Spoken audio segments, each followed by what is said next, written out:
रामकृष्ण हरी. आज आपण आलो अंकुश भाऊ आबूज यांच्या बांधावरती.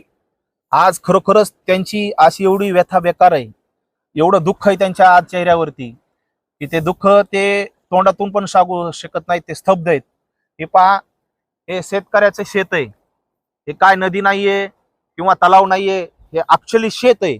आणि या शेतामध्ये आज डोक्यात पाणी आहे. तेव्हा ते पाठीमागे एक जण पवतात आमचे मित्र, ते शेतामध्ये स्वतःच्या पवतायत.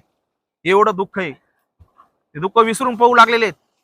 कारण एवढं पाणी आहे, एवढं नुकसान आहे आणि निसर्ग वैऱ्यासारखा वागायला लागलेला आहे कुणासोबत, शेतकऱ्यासोबत. आणि त्याच्यामध्ये सरकार निकषाच्या खिंडीमध्ये सरकार गाठवतंय कोणाला, शेतकऱ्याला. मग ह्या शेतकऱ्यांनी घरानं कोणापाशी मांडायचं? हे शेतकऱ्याची एवढी बिकट अवस्था आहे बाबा की त्यांचं आज आसरू पुसायला पण कोणी शिल्लक राहिलेलं नाही. त्यांच्या घरामध्ये एक दानाही शिल्लक धान्याचा राहिला नाही. एवढी अवस्था आहे. जे हातात तोंडाशी आलेलं होतं पीक, तेही या ठिकाणी नाहीसं झालेलं आहे. एवढंच आपण या माध्यमातून सांगू शकतो. रामकृष्ण हरी.